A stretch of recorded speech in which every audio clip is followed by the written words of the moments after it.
이 자리에 계신 분 중에 의미 없게 살기로 작정하시는 분은 한 분도 안 계시리라고 생각합니다. 다 나름대로 의미 있는 삶을 살고 싶으실 거라고 저는 믿고요.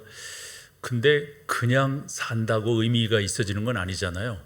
성경으로 봤을 때 이러이러한 요소들을 갖추는 것이 무엇보다도 중요하다 해서 앞서서 두 번을 여러분과 나누었는데, 그 첫 번째는 다른 무엇보다도 하나님이 여러분들을 향하신 계획이 있으시다, 이걸 깨닫는 것이 의미 있게 살아가는 첩경이다, 또 첫 발이다, 이렇게 볼 수가 있습니다. 전능하신 하나님께서 나를 향한 계획을 갖고 계시다, 그냥 여타 그런 거 있잖아요. 허접한 그게 아니잖아요. 하나님은요, 그런 하나님이 나를 향한 놀라운 계획을 갖고 계신다. 그래서 저는 성경 두 군데를 여러분들에게 종종 소개를 하는데, 이사야서 43장 21절, 하나님께서 우리를 만드신 이유는 그분을 찬송케 하시기 위해서 우리를 만드셨다. 그리고 에베소서, 오늘은 1장 3절에서 6절을 봤지만은 2장 10절에 가보면 우리를 하나님께서 왜 구속하셨는가가 분명하게 나와요. 선한 일을 위해서 우리를 구속하셨다. 오늘 본문에도 그런 표현이 나옵니다마는, 그러니까 여러분, 적어도 하나님께서 여러분들을 그렇게 계획하셔서 부르셨다고 하는 것을 깨닫는 것, 이것만큼 의미 있는 게 어디가 있겠어요? 지난 시간 기억하실지요? 지난 시간에는 의미 있게 여러분들이 사시기 위해서는 우선순위를 정하셔야 됩니다. 그 우선순위를 정하는 것, 그래서 우리도 그렇잖아요. 살아가면서 나한테 뭐가 중요한가를 생각하고 정리하면서 순서를 정하지 않습니까?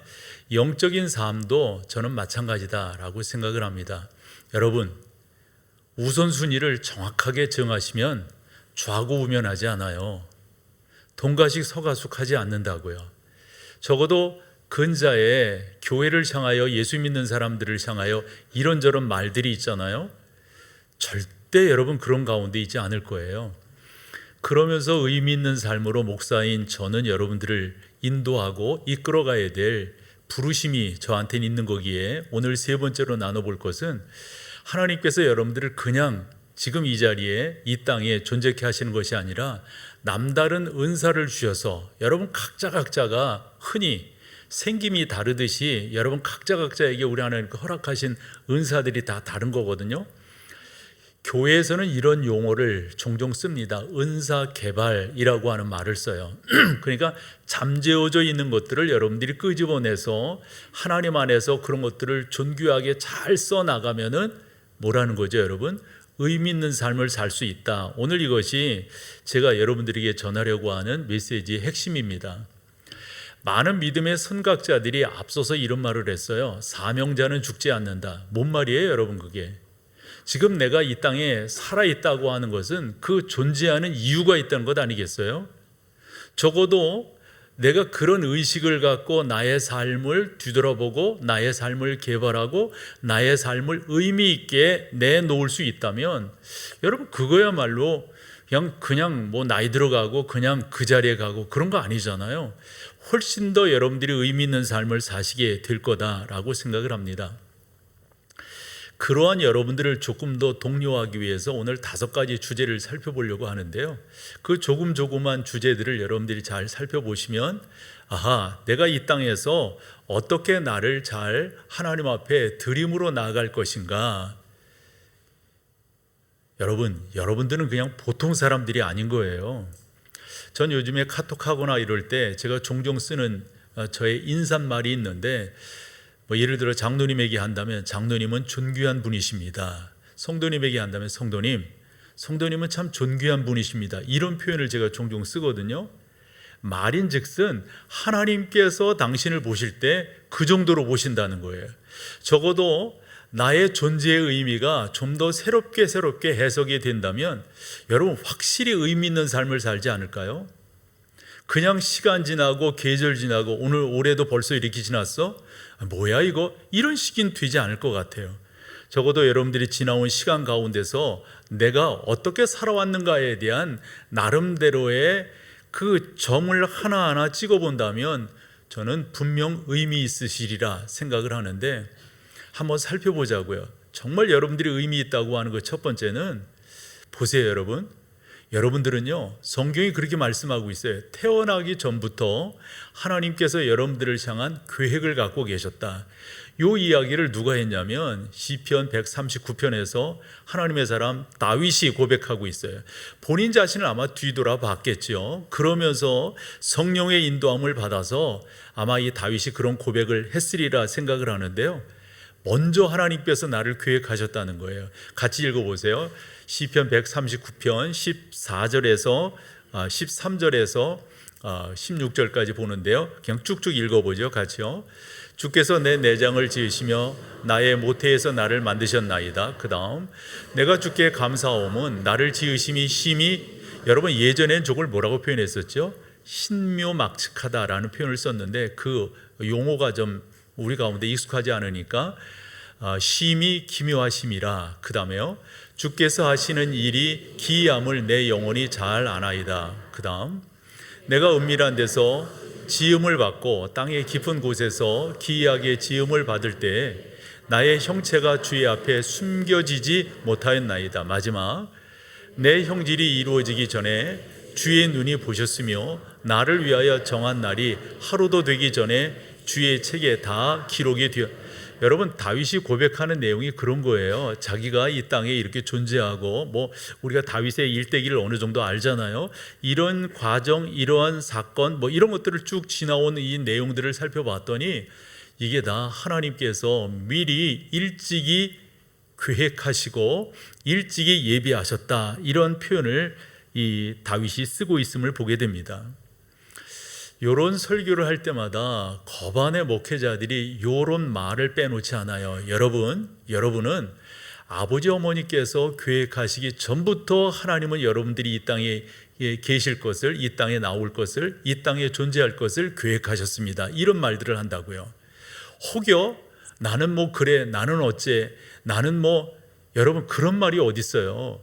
적어도 여러분들이 이 땅에 존재한다고 하는 것은 이 우주 만물의 창조주이시고 통치자이신 그 하나님께서 여러분 한 분 한 분을 미리 모태에 여러분들을 착상시키기 전부터 여러분들에 대한 계획을 갖고 계셨다라고 하는 말씀입니다. 저는 다윗이 이런 고백을 할 때 다윗이 어떤 부분 속에서 이런 고백을 하게 되었을까 묵상해 보게 되었습니다. 전능하신 하나님께서 본인을 그렇게 이세의 아들로 태어나게 하셨고 여러 형제들 가운데 그 막내로 태어나게 하셨지만 그 가운데 하나님이 자기 가운데 머리 위에 기름을 부으셔서 그리고 골리앗과의 그리고 사울과의 여러 어려움, 그러나 돌아와서는 여러 가지 어려움 속에서 그가 이스라엘의 왕이 되는 것, 그리고 지난 왕 위에 올라서 40여 년간 그 다스릴 때 이런저런 일들이 있었던 것, 여러분 그가 쭉 생각을 했을 거라고 봐요. 그러면서 나의 놓은 결론이 뭐냐? 하나님께서 나를 만세전에 어찌하셨다? 계획하셨다, 택정하셨다, 이런 것을 고백지 않을 수 없었다는 거죠. 그러면서 우리가 여기서 하나님의 형상대로 하나님께서 그렇게 계획을 하셨는데 그냥 여러분 나의 그 어떤 한 부분만이 아니라 완전한 인격체로서 나를 계획하셔서 지금 이 자리에 있게 하셨다고 하는 것, 너무도 놀라운 거예요. 여러분 이것을 우리가 안다면 얼마나 의미 있게 살아가겠어요.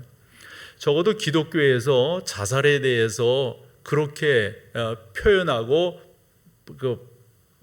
반대하고 하는 이유가 바로 그런 것 아니겠어요? 기독교에서 낙태를 반대하는 이유가 다 그런 거 아니겠어요? 하나님께서 하시는 그 모든 일이 우리 가운데 당신의 영광을 이루기 위해서 우리 가운데 이루셨다. 여러분 그래서 우리는 모일 때마다 다 알고 계시는 거 제가 한 번 더 여러분 가운데 되뇌이게 하잖아요. 우리는 하나님을 영화롭게 하기 위해서 지금 이 자리에 모여 있습니다. 여러분 이 자리만 뿐이겠어요? 우리의 삶 전체가 하나님을 영화롭게 하기 위해서 부르심 입은 거 아닐까요? 그래서 말씀드린 것처럼 이사야 43장 21절도 그 다음에 에베소서 2장 10절도 저는 똑같다라고 생각합니다. 선한 일을 위해서 하나님이 여러분들을 만세전부터 계획하셔서 부르셨어요. 이 성경 같이 한번 읽어봐요. 에베소서 2장 10절입니다. 같이요.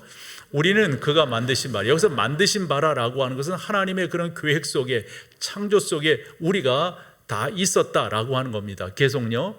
그리스도 예수 안에서 선한 일을 위하여 지으심을 받은 자니 이 일은 하나님이 어째요? 전에 예비하사 우리로 그 가운데서 행하게 하려 놀라운 거예요, 여러분.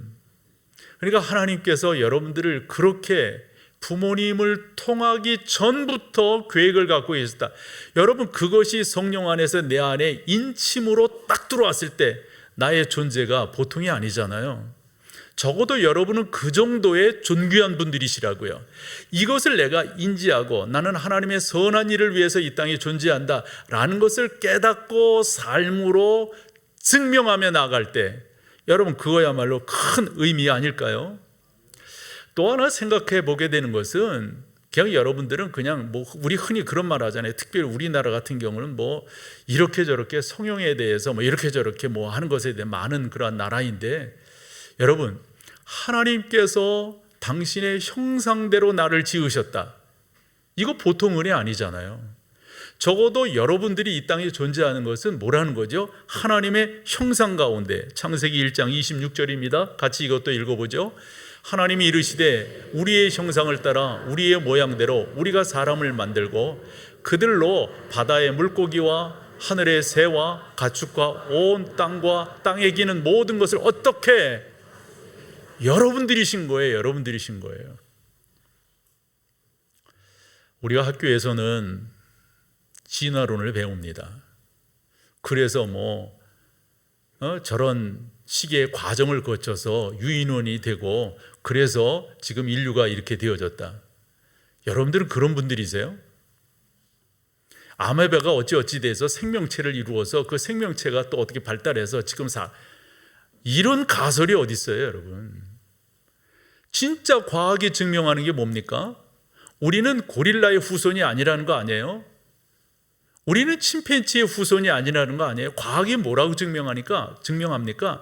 DNA 구조가 완전히 다르다는 것 아니겠어요? 인간과. 적어도 여러분들이 하나님의 형상이라고 하는 것은 어느 분의 이야기처럼 우리의 지성이라고 하는 게 그 어떤 것이 만물 가운데 인간의 지성을 따라오겠어요? 인간의 감성을 누가 따라오겠어요? 어느 분 그런 이야기 하시는데, 그분은 음식을 좋아하시는 분인지 몰라도 음식을 이렇게 딱 보면 우리 가운데 한 2만 5천 개의 맛을 구분할 수 있는 어떤 생리적 현상이 돌아간대요. 난 전혀 모르겠는데 어제 그렇게 말을 하더라고요. 적어도 여러분들이 하나님의 형상으로 지음을 받았다라고 하는 이 자체만 보더라도 보통 존귀함이 아니라고요. 우리가 우리의 자녀들에게, 우리의 청년들에게, 우리의 중고등부 학생들에게 이와 같은 예수 믿는 이로서의 자존감을 세워준다면 그 아이들이 어떻게 크겠어요? 어떻게 행하겠어요? 확실히 다르지 않겠습니까? 여러분, 하나님의 형상이라고 하는 것이 우리 가운데 하나하나 이루어지는데, 그러나 그렇게 만들어진 이 아담과 하와가 죄로 말미암아 그의 내면 세계가, 그의 형상 자체가 어그러지고 깨트러지게 되었어요. 하나님을 발견하기가 곤란하게 되었어요. 그런 우리에게 주 예수 그리스도의 보혈로 말미암아 그 보혈을 나의 보혈로, 나를 위한 보혈로 믿음으로 말미암아 우리가 구속함을 얻게 되었다고요. 그것이 에베소서 2장 3절 4절이에요. 우리는 만세전에 우리는 처음부터 죽었던 자예요. 죽을 가능성이 있었던, 우리 가운데 무슨 조그만 이런 것들이 없어요. 4절에 뭐라고요? 그런 우리를 긍휼에 풍성하신 하나님께서 어찌하셨다? 살리셨다. 그래서 우리가 지금 이 자리에 있는 거잖아요. 그런데 그렇게 살아난 우리 가운데 하나님의 형상이 만들어지는 그 가장 중요한 좌소가 어디냐면 우리의 내면 세계입니다. 여러분들의 심령은, 여러분들의 성품은, 여러분들의 성격은 주 예수 그리스도를 닮아가게끔 인침을 받은 순간부터 되어지게 돼 있어요. 그래서 여러분들은 존 버년의 표현대로 철로 역정의 길을 가게 되는 거라고요. 하늘을 향해 우리는 걸어가게 되어져 있습니다. 그러므로 성경 여러 군데서 우리의 마음가짐, 이 내면 세계에 대해서 강조하고 있는 것을 볼 수가 있습니다. 사랑하는 여러분, 여러분들의 내면 세계는 예수 그리스도를 닮았다라고 하는 성품으로 드러나게 되는데, 이런 부분들도 우리가 잘 주 예수 안에서 잘 개발시켜 나가야 됩니다. 예수님을 믿는다고 하는 것은 그저 단순히 믿습니다가 아니라 내가 어떠한 사람으로, 그래서 저는 그렇게 믿어요. 기독교라고 하는 것은 가치 전쟁이에요. 이 전쟁이라고 하는 표현이 좀 어색합니다만은 이 가치와의 싸움이에요. 나는 어떤 가치관을 가지고 있는가, 나는 어떤 지향점을 가지고 있는가, 이게 예수 믿는 거지. 맨날 너 믿습니다 그러면서 오만 그릇된 것은 다 하고 말이에요. 이걸 어찌 예수 믿는다고 할 수가 있겠어요? 성령의 인침을 받아서 하나님의 성품을 닮아가는 사람들은 그의 삶을 조종하게 되어져 있습니다. 이러면 안 되지, 그 이러면 안 되지라고 하는 이 각성도 사실 여러분들의 지각이 만들어낸 게 아니에요. 이건 성령 하나님의 인치심이에요. 성령 하나님께서 여러분들의 성품을 만들어 가신다고요. 그래서 그 성품에 만들어져 감의 방향성을 봤더니 하나님이 말씀하신 그 방향으로 가더라. 그 방향을 쫓아가더라. 이게 내가 보면서 깨닫는 거야. 내가 그래서 뭐라고 고백해야 됩니까?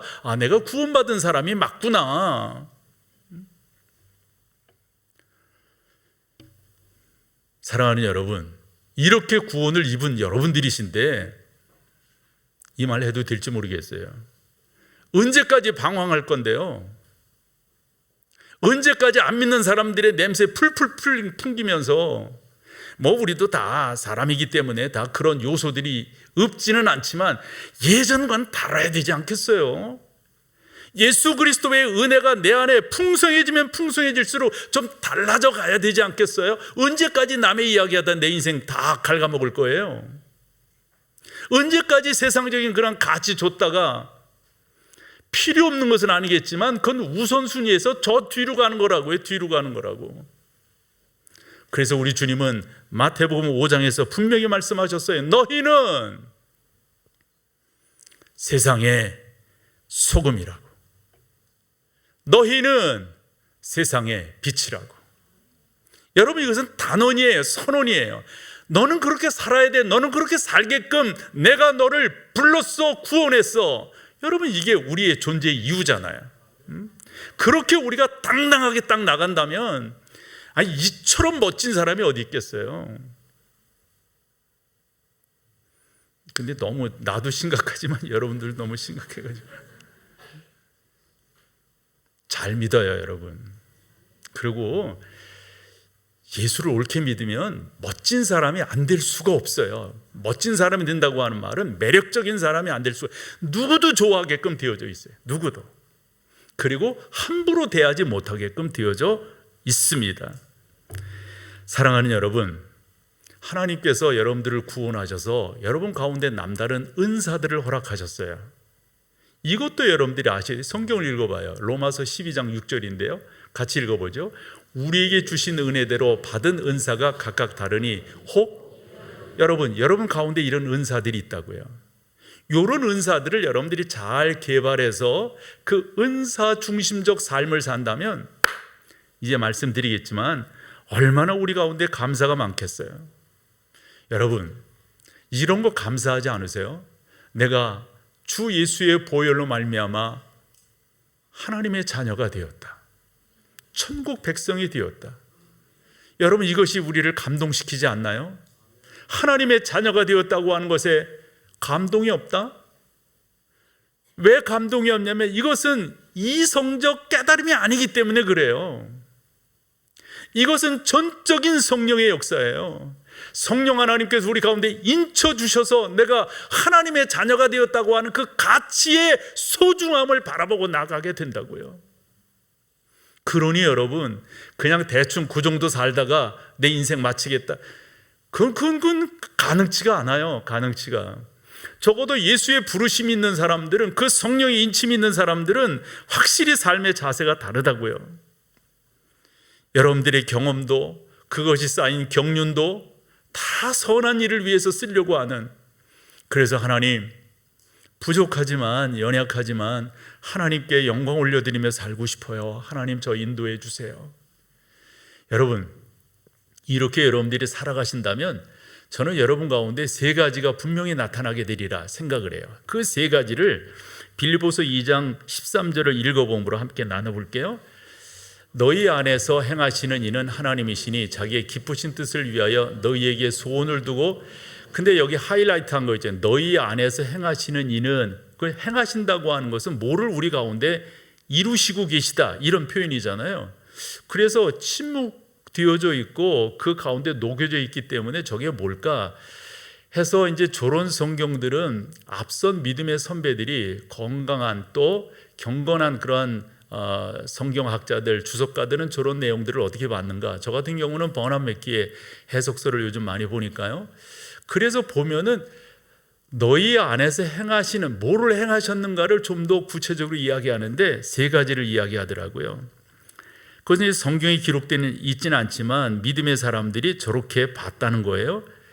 너희 안에서, 그 뭔가 너희 안에서 열정을 주시며 능력과 즐거움을 만들어 주시는 분이시다. 뭔 말이냐면 여러분들이 의미 있게 사시고 성령의 인도하심 속에, 그리고 하나님이 나를 계획하셨고 내가 그 계획하심 앞에 거룩한 부르심으로 우선순위를 잘 정하고 그분의 영광을 위해서 살아간다면 세 가지가 여러분 가운데 나타나는 거예요. 첫째는 열정입니다. 열정. 여러분 봐봐요. 예수님 옳게 믿는 사람 치고 열정 없는 사람 보셨어요? 그건 죄송하지만 불가능합니다. 불가능해요. 예수의 영이 내 안에 당당하게 역사하면 내 안에서 반응되어지는 게 뭐냐면 그분을 향한 나의 충성이에요. 충성. 그걸 지난 시간에 용어를 쓴다면 성실함으로 나가게 되는 거예요. 성실함. 그래서 그 인자와 성실을 좇게 되는 게 예수 믿는 사람들의, 그 건강한 믿음의 사람들의 행보였었다고요. 여러분 어떠세요?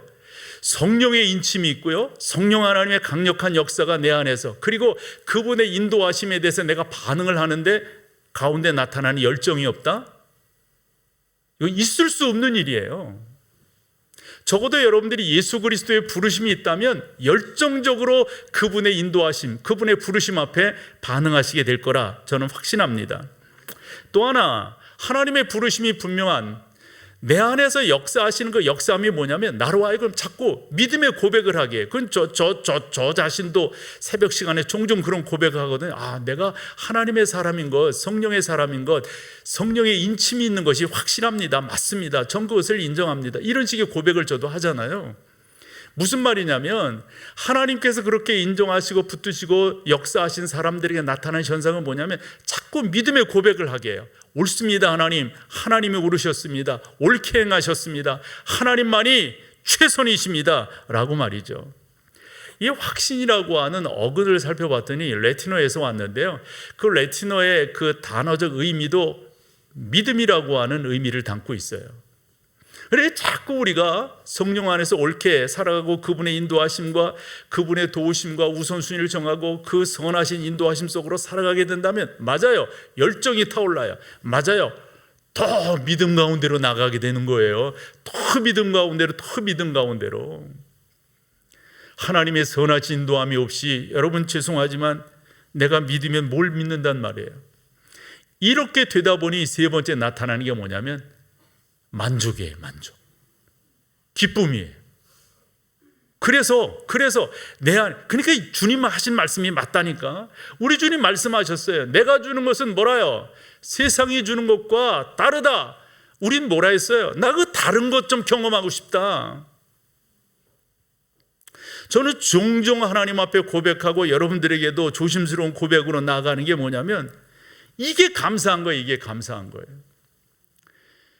우리 주님께서 뭐라고 말씀하셨냐면 요한복음 10장 10절에, 여러분 이 말씀 너무 중요해요. 여러분들이 이거 경험하셔야 돼요. 같이 읽어봐요. 내가 온 것은 양으로, 요것만이 아닙니다. 단순하게 구원만이 아닙니다. 그다음 뭡니까? 더 풍성하게, 풍성히 얻게 하려는 것이다. 여러분 뭐가 풍성할 거예요? 뭐가 풍성한 건데요? 내 안에서 하나님에 대한 그 감사가 더더욱 넘쳐야 되지 않겠어요? 그리고 이 세상을 바라보면서, 그리고 하나님의 인도하심 속에서 주 앞에 더 감사함으로, 더 만족함으로, 더 이렇게 나가야 되지 않을까요? 이렇게 설교를 진행하면서 듣는 성도들은 어떤 생각들을 하실까 이렇게 유추해 보게 될 때, 아마도 성도들 가운데는 그래도 나는 아직 목사는 설교를 그렇게 하더라도 나는 아직 이런 생각을 혹여 한 분 정도 하지 않을까. 다는 아니고 한 분 정도 하지 않을까. 근데 여러분, 왜 그런 생각이 드냐 보면은 두 가지 때문에 그래요. 두 가지 때문에. 성경을 먼저 읽어볼게요. 고린도전서 7장 17절입니다. 같이 읽어보세요. 오직 주께서 각 사람에게 나눠주신 대로 하나님이 각 사람을 부르신 그대로, 여기까지만요. 중요한 게 뭡니까? 각 사람에게 뭐죠? 우리에게 다 있는 거거든요. 제가 이 얘기 수없이 했는데 한 번 더 할게요. 우리 교회, 제가 이 교회 부임하고 이렇게 하면서 외부 강사들을 초청할 때 이 목동 애들 오면 일방통행이기 때문에 한 바퀴 도는 거는 그냥 여사예요. 그냥 두 바퀴 이렇게 돌다가, 그때는 우리가 이제 사인보드 이런 것들을 잘 안 만들었기 때문에 잘 못 찾고 이렇게 지나가는 거, 그럼 또 돌고 또 어디로 이렇게 들어야 될지 잘 모르게 돌고 이런단 말이에요. 그렇게 한참 이 목동 중심축을 돌고 온 목사님들이 100이면 100 저한테 하는 말이 뭐라고 했다요? 목회 만만치 않겠어요. 왜냐하면 이렇게 돌면서 좀 흔한 말로 큼직한 교회들을 본 거 아니에요. 그때 저의 반응은, 속되게 표현할게, 내가 왜 쫄아요? 여기 한사람교회는 한사람교회고, 여기 지구촌 교회는 지구촌 교회고, 근데 그 목사님들과 다 잘 지내거든요. 이 뵈면은 참 훌륭하다는 생각을 제가 많이 해요. 참 귀한 목사님들이 우리 주변에 계세요. 그런데 내가 왜? 나는 나의 삶이 있는 거예요. 왜 비교되어서 쪼냐고요. 그냥 나의 길을 가면 되는 거예요. 제일 사람들, 예수 믿는 사람들도 제일 점점 이렇게 되는 게 뭐냐면 자꾸 비교해. 누구랑 비교해.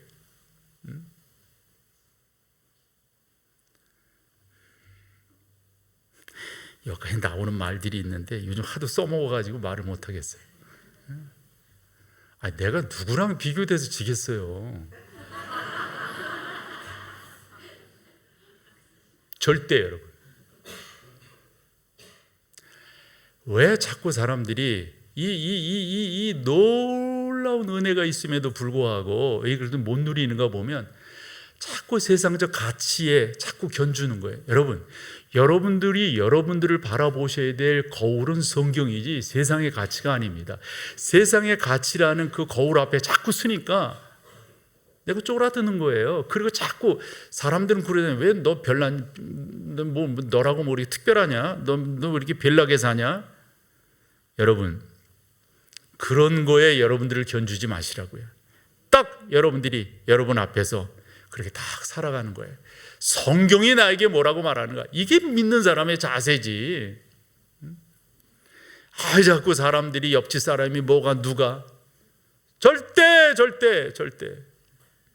당당하게 서요. 당당하게. 하나 더, 여러분들이 좀 더 의미 있는 삶을 사시려면 여러분들이 있는 은사들을 잘 개발해 내셔야 되는데, 왜 하나님이 그런 걸 주셨을까요? 더 나가서 그거 주시고 난 다음에 우리 하나님 그냥 없는 거로 하실까요? 절대적으로 여러분들에게 물으실 거예요. 고린도전서 7장 17절입니다. 같이 한번 읽어보세요. 오직 주께서 각 사람에게 나눠주신 대로 하나님이 각 사람을 부르신 그대로 행하라. 이것만이 아니에요. 로마서 14장 10절에서 뭐라고 말씀하고 있는가? 우리가 다 하나님의 뭐예요? 나눠주신 것을 계산하실 거래. 나눠주실 것을. 그 다음에 12절 봐봐요. 이러므로 우리 각 사람이 자기의 일을 나눠주신 것을 뭐라고요? 하나님 앞에 어찌한다? 저 직고한다고 하는 거 지난번에 설명을 드렸죠. 그대로 올려드리는 거, 그대로. 마치 제주가 제물을 제단 위에 그대로 올려놓듯이. 여러분, 이게 여러분 가운데 성령의 인침으로 자꾸 각성이 되어야 합니다. 나 하나님 앞에 쓸 거지, 나 심판대 앞에 쓸 거지, 나 주의 인도하심 앞에 쓸 거지 라고 말입니다. 결론, 두 가지 질문을 해볼게요. 여러분들은 하나님의 계획하신 대로 살아오셨어요? 나 언젠가 뒤로 넘어갈 거라니까. 살아오셨어요? 이거에 대한 여러분들의 답이 있으셔야 돼요. 그렇죠. 다 우리가 점잖은 사람들인데 그냥 뭐 아멘 이런 건 아니잖아요. 그냥 겸허하게 속으로 답하세요. 여러분들은 하나님의 계획하신 대로 살아오셨어요? 그렇죠. 그렇죠. 그렇죠. 두 번째, 하나님께서 여러분들이 주신 은사들이 있어요. 능력들이 있어요. 그걸 하나님의 영광을 위해서 사셨어요? 그것에 대한 여러분들의 또 답도 있으셔야 돼요. 마태복음 24장에 보면 달란트 비유가 나옵니다. 사진을 보시면은 이런 내용이에요. 어느 부자가 있었어요. 멀리 갔다 온다고 하면서 맡깁니다. 이것을 가지고 장사를 해라. 어떤 사람이 5, 어떤 사람이 2, 어떤 사람에겐 하나를 맡깁니다. 돌아왔을 때 저 3사람이 그 다음 사진 보면 저렇게 반응을 합니다. 5개, 2 가진 사람 다 배를 남겼어요. 근데 하나를 받은 사람이 문제입니다. 뭐라고 말합니까? 주인에게 투정을 부립니다. 짜증을 냅니다. 아주 못된 말을 합니다. 주인님, 당신은 악한 사람입니다. 이 정도로요. 아니, 하나 주면서 그걸 갖고 냉기라고요? 어떻게 냉겨요? 어떻게 냉겨요? 이런 식으로 이제 따지고 드는 거예요. 그때 주인이 뭐라고 말합니까? 있는 자는 더 갖게 될 것이고 없는 자는, 그 말이 뭐예요, 여러분? 세상에서는 많고 적음에 대한 평가들이 있어요. 세상에서는 크고 적음에 대한 평가들이 있다고요. 하나님에게는 그런 게 없어요. 중요한 것은 여러분들이 여러분들의 모습대로 사는 거예요. 하나님 앞에 그렇게 살아가는 거예요. 나는 나 모습대로, 나는 이런 데서 목회하고, 여러분들이 여러분들의 삶의 현장 속에서 살아가시면 되는 거예요. 그렇게 하나님 앞에 살아갔을 때, 그러나 그 삶의 질이 성실이었는가, 충성이었는가, 하나님의 심판대 앞에 섰을 때 온전히 우리가 직고한다고 했는데 그대로 올려드리며 감사했는가, 이것은 중요한 판단 근거가 될 것입니다. 사랑하는 여러분, 그냥 살다가 끝낼 거 아니잖아요. 의미 있게 살 거잖아요. 그러기 위해서 여러분, 하나님의 계획하심을 믿으세요? 우선순위를 딱 정하셔야 돼요. 하나님 주신 은사에 대해서 여러분들이 잘 개발하셔서 그분을 영화롭게 하는 그러한 귀한 여러분 다 되시기를 축복합니다. 자리에 일어나셔서 우리 마지막 찬양으로 주 앞에 나갑니다.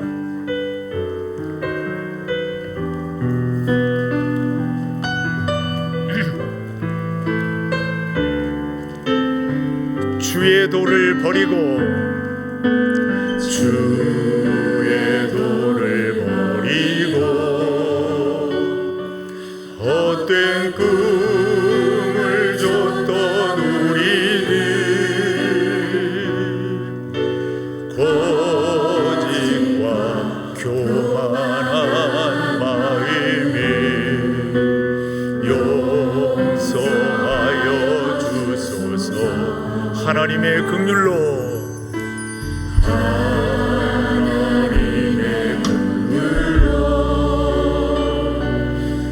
부끄러운 우리 삶을 덮어주소서.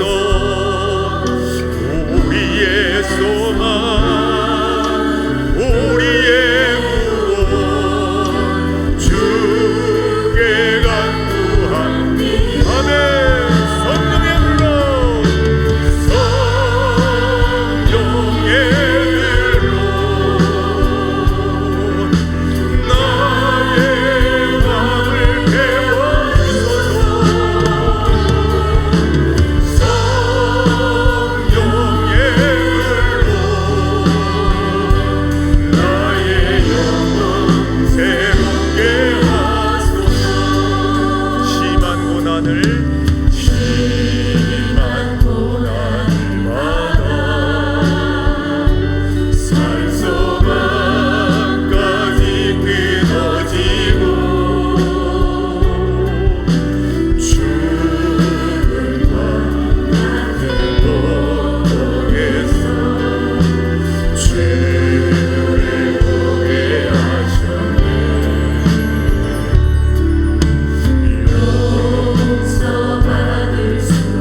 우리 주 예수 그리스도의 놀라우신 은혜와 아버지 하나님의 그 크신 사랑하심, 그리고 성령 하나님의 역사하시고 교통하시고 충만케 하심이, 하나님, 의미 있게 살고 싶습니다. 하나님의 부르심에 합당하게 살고 싶습니다.